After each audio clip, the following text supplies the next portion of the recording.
तपस्या में बताया था भूख प्यास गर्मी ठंडी है, मान अपमान सुख दुख हानि लाभ, ये दो दो के जोड़े हैं, युगल। इसको द्वंद्व कहते हैं। संस्कृत भाषा में इसको क्या बोलेंगे? द्वंद्व। तो इन द्वंद्वों को सहन करना, इनको सहन करने से हमारी सहन शक्ति बढ़ती है। ये सिद्धि होती है, हमारी सहन शक्ति बढ़ जाती है। मान अपमान को सहन करने से सहन शक्ति बढ़ती है। तो फिर जब कहीं सम्मान मिल जाए तो ठीक है, और ना मिले, कहीं अपमान हो जाए तो भी व्यक्ति घबराता नहीं है। ये उसकी विशेषता होती है। हर आदमी ऐसा नहीं कर पाता।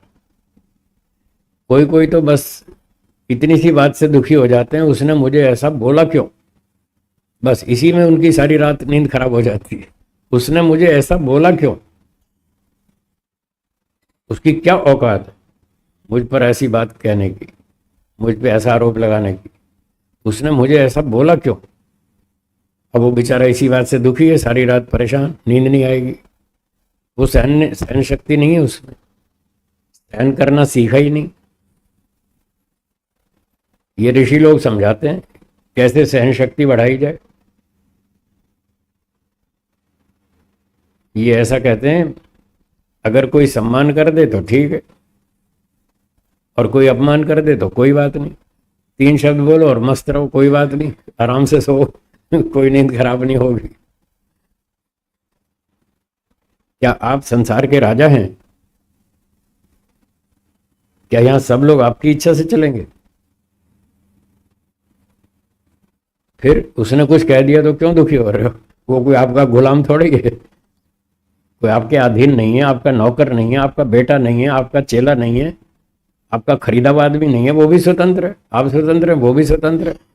आपकी बुद्धि अपनी है, उसकी अपनी है। आप भी तो कुछ कुछ बोलते रहते हैं दूसरों के लिए, हाँ या ना। फिर आपको कोई जबान पकड़ लेता आपकी, आपने ऐसा क्यों बोला, बस जो हमें ठीक लगा बोल दिया। जैसे आप स्वतंत्र हैं ऐसे वो भी स्वतंत्र है। आप कुछ भी बोलते हैं किसी के बारे में, वो भी कुछ भी बोल देता है। फिर बोल दिया तो क्या हो गया, कोई बात नहीं, 3 शब्द बोलो, कोई बात नहीं, और मस्त रहो। ये है तपस्या वाली सिद्धि। ऐसे तपस्या करनी पड़ती है। बोल दिया कोई बात नहीं, वो स्वतंत्र है। क्यों बोला? इसलिए बोला, उसकी इच्छा ऐसी है। क्या बताया मैंने? उसने ऐसा क्यों बोला, उसकी इच्छा ऐसी है। दूसरी बात, उसकी बुद्धि ऐसी है इसलिए बोला। बस ये 2 वाक्य याद रखें, उसकी इच्छा ऐसी है, उसकी बुद्धि ऐसी है इसलिए बोला, और वो बोलने में स्वतंत्र है, बोलेगा। आप क्या कर लेंगे? बाद में आप कुछ भी कर लें, उसको मार लें, पीट लें, थप्पड़ मारें, उसको जेल में डलवाएं, कुछ भी होता रहे, पर बोलने को तो वो स्वतंत्र है, बोल जाएगा। उसके इतना सा बोलने से इतना दुखी मत हो, थोड़ा सहन कर लो, ये तपस्या है। तो इस तरह से जो व्यक्ति अभ्यास करता है तो उसको ये सिद्धि प्राप्त हो जाती है। कोई कुछ भी कहता रहे, उसको कोई परवाह नहीं है। कल रात को मुझे एक व्यक्ति ने एक लिंक भेजा यूट्यूब पर, यूट्यूब का लिंक भेजा। मैंने उसको खोला और देखा क्या है इसमें। एक व्यक्ति मेरे ऊपर आरोप लगा रहा है, वहाँ मेरे विरुद्ध बोल रहा है कि स्वामी विवेकानंद जी आर्य समाज में, और वो आत्मा के विषय में ऐसा ऐसा बोलते हैं। तो मैंने उसको देखा, वो मेरे खंडन कर रहा था। मैंने कहा कोई बात नहीं, मैं तो मस्त हो गए, सो गया रात को, मुझे कोई चिंता नहीं है। बोलते रहते हैं, बोलने वाले बोलते रहेंगे, कुछ भी बोलते रहेंगे। उनकी जितनी बुद्धि है, जितनी योग्यता है, उतना ही तो बोलेंगे। लोग ईश्वर को नहीं छोड़ते, मैं क्या चीज हूं? ईश्वर के बारे में नहीं बोलते, उल्टा सीधा बोलते हैं ना। जितने झूठे आरोप लोग ईश्वर पे लगाते हैं, उतने किसी पे भी नहीं लगाते। जब ईश्वर सर्वशक्तिमान है, सर्वगुण संपन्न है, उसमें एक भी दोष नहीं, एक भी कमी नहीं, जब लोग उसको नहीं छोड़ते तो हाँ, पर हम क्या चीज़ है? हम तो कुछ भी नहीं है। कोई भी आरोप लगा सकता है, लगा दे तो कोई बात नहीं। तो उस समय अपने मन को शांत रखने के लिए ये 3 शब्द बोलें, कोई बात नहीं। आपके घर की बात कहूँ, आपकी सास ने कुछ आरोप लगा दिया, नो टेंशन, चिंता मत करो, मन में 3 शब्द बोलो, कोई बात नहीं। आपकी बहू ने कुछ उल्टा सीधा बोल दिया तो सास को ये सोचना चाहिए कोई बात नहीं, बेचारी बहू है, नई आई है, अभी इसको इतनी अनुभव नहीं है, धीरे धीरे सीख जाएगी, समझ जाएगी। और बहू क्या सोचेगी, चलो बड़े हैं, कह दिया कोई बात नहीं। और फिर इंसान है, इंसान से गलती हो जाती है, उन्होंने गलत आरोप लगा दिया बिना समझे, पूरी बात को समझा नहीं और ऐसे ही लगा दिया आरोप, चलो कोई बात नहीं। ऐसे ऐसे रास्ता निकाल के आदमी अपनी सहन शक्ति को बढ़ावे तो वो ठीक ठाक जी लेगा, शांति से खा भी लेगा, सो भी जाएगा। और इसी बात पे अटकी रही सुई, ऐसा क्यों बोला, तो बस फिर सारी नींद खराब, सारी रात भर दुखी होते रहेंगे और महीनों तक क्या, वर्षों तक भी दुखी रहेंगे। लोग फिर वर्षों तक ऐसी बातों को याद रखते हैं, फिर कहते हैं 4 साल पहले तूने मुझे ऐसा कहा था। 4 साल तक उसको लटकाए रखते हैं दिमाग में, बताओ कैसे कैसे जिएंगे। तो पुरानी बातों को तो भूल जाओ, जो दुखदायक घटनाएं, खराब घटनाएं, अपमान की घटनाएं आपके साथ हो गई भूतकाल में, उनको तो भूल जाओ, उनको याद मत कीजिए। जितना याद करेंगे उतना दुख बढ़ेगा, भूल जाइए। और वर्तमान की कोई ताज़ी घटना हो तो भी उसको उड़ा दो हवा में, ठीक है, कोई बात नहीं, जाने दो। अपना आराम से खाओ पियो, पढ़ाई लिखाई करो, ध्यान करो, समाज सेवा करो, मस्त रहो। ऐसे सहन शक्ति बढ़ती है, ये ऋषियों ने सिखाई। ऐसे सोचिए, ये ऋषियों ने बताई विद्या। तो एक व्यक्ति ने कहा जी वो हमारे बारे में झूठी बात फैलाता है समाज में, तो उससे हमारी प्रतिष्ठा बिगड़ती है, लोग हमको वैसा ही समझने लगेंगे जैसा वो आरोप लगा रहा है, तो उससे हमको नुकसान होगा, फिर क्या करें। उसका उत्तर ये है, जब आपको लगे कि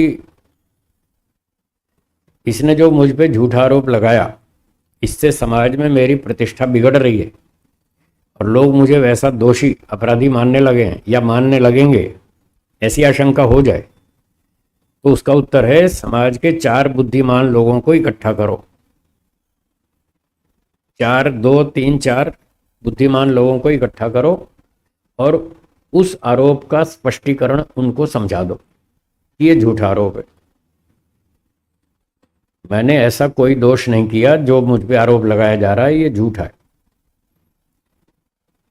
और आपको परीक्षा करनी हो तो कर लो, मैं आपके सामने हूं, जाओ परीक्षा कर लो। अगर जो आरोप मुझ पर लगाया गया है, यदि ये आरोप प्रमाण तर्क से सिद्ध हो जाए कि हाँ मैं दोषी हूं, तो मैं सबके सामने दंड लूंगा। 4 बुद्धिमानों को ये बता दीजिए, यदि मैं दोषी पाया गया तो मैं सबके सामने दंड लूंगा, आप जो दंड दोगे मुझे स्वीकार है। और अगर ये आरोप झूठा निकला तो जिसने आरोप लगाया उसको भी समझा देना कि वो ऐसी असभ्यता बार बार ना करे, ऐसा नुकसान बार बार ना करे, हो गया सो हो गया, पर आगे तो ना करे, कम से कम इतना तो उसको समझा देना।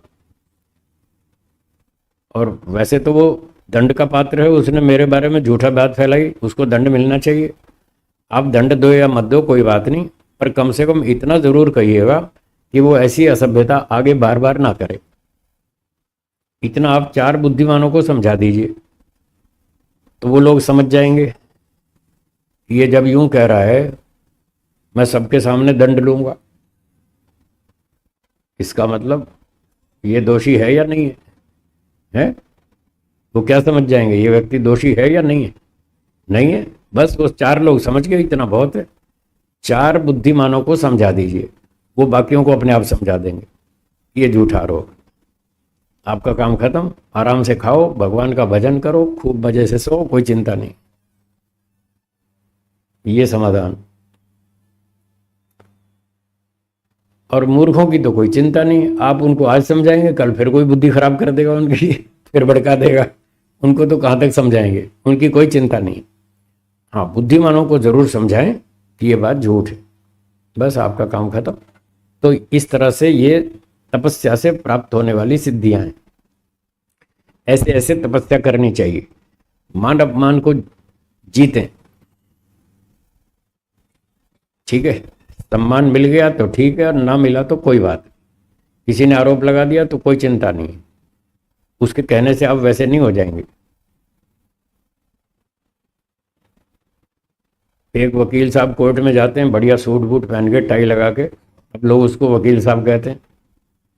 लोग समझते ये अच्छे सूट पहन के आया, पढ़ा लिखा आदमी है, कपड़े वाले अच्छे कपड़े पहन के आया, तो ये उसको वकील मानते हैं। और रात को घर में आके वो लुंगी बनियान पहन के सो जाता है तो उसकी वकालत कम हो जाती है। कपड़े बदलने से क्या योग्यता कम हो जाती है? वो योग्यता तो उतनी रहती, उससे कोई फर्क नहीं पड़ता, कपड़ों से कोई फर्क नहीं पड़ता, किसी के कह देने से कोई फर्क नहीं पड़ता। एक आदमी 10वीं पास है, जीतू भाई, एक आदमी 10वीं कक्षा पास है, कोई उसके बारे में कह दे ये तो MSc मास्टर है, तो क्या वो मास्टर बन जाएगा? वो तो उतना ही रहेगा, 10वीं पास ही रहेगा, उसके कहने से वो MSc नहीं हो जाएगा। और कोई MSc पास हो और उसके बारे में कह दे ये तो 3 क्लास पढ़ा है, तो क्या उसके कहने से वो 3 क्लास हो जाएगा? कुछ नहीं होता, किसी के कहने से कुछ नहीं होता। लोग खामखा परेशान हैं, इसलिए लोगों की बात पे परवाह मत कीजिए, मस्त रहिए। आप जो भी हैं, जैसे भी हैं, वैसे ही रहेंगे। कोई कुछ भी कहता रहे, उसके कहने से कोई फर्क नहीं पड़ता। ईश्वर को लोग कितनी गाली देते हैं, उसको कोई फर्क नहीं पड़ता। वो जानता है कि मैं जैसा हूं वैसा हूं। ये मुझे अन्यायकारी अत्याचारी बता रहे हैं, इनके कहने से मैं ना अन्यायकारी बनता हूं ना मैं अत्याचारी बनता हूं। ये झूठ बोल रहे हैं, बोलने दो। इनको दंड देंगे, समझाएंगे कि ऐसा करना असभ्यता है, गलत बात है, इसका दंड तो देंगे। चिंता टेंशन कुछ नहीं है, बस ऐसे ही हमको करना है। इससे हमारी तपस्या होती है, हमारी प्रगति होती है। तपस्या से ये सिद्धि आ जाती है, हम मस्त होकर सारा जीवन अच्छी तरह जी सकते हैं। किसी बात की कोई चिंता नहीं। हाँ, बस अपना ध्यान रखें, अपने ऊपर ज़्यादा से ज़्यादा दृष्टि केंद्रित रखें। मैं दोष नहीं करूँगा, बस जैसे गुरुजी ने सिखाया था, हम नहीं बिगड़ेंगे। अपना ध्यान रखो, हम नहीं बिगड़ेंगे। दुनिया कुछ भी कहती रहे, उसकी चिंता नहीं है, कोई परवाह नहीं। हम ज़रूर सुधरेंगे और हम नहीं बिगड़ेंगे। ये 2 संकल्प लेकर चलें, आपकी कोई समस्या नहीं, मस्त होकर जिएंगे। तो ये हो गई तपस्या वाली सिद्धि। तो भूख प्यास की भी सिद्धि होती है। कभी खाना 1 घंटा 2 घंटा लेट हो गया, कोई बात नहीं। ये 3 शब्द कोई बात नहीं, ये आपकी बहुत शक्ति बढ़ाएंगे, बहुत तपस्या करवाएंगे। 3 शब्द, खाना लेट हो गया कोई बात नहीं, उसको सहन करें, ये तप है। पानी नहीं मिल रहा पीने को, आसपास कहीं पानी नहीं मिल रहा, यात्रा में है, पानी का बोतल का पानी खत्म हो गया, अब मिल नहीं रहा, 2 घंटे बाद 1 घंटे बाद मिलेगा, तो उसको सहन करें प्यास को, कोई बात नहीं, 1-2 घंटे बाद पी लेंगे। ट्रेन लेट हो गई, 2 घंटा लेट हो गई, कोई बात नहीं, गुस्सा नहीं करें, चिंता नहीं करें, तनाव न बढ़ाएं।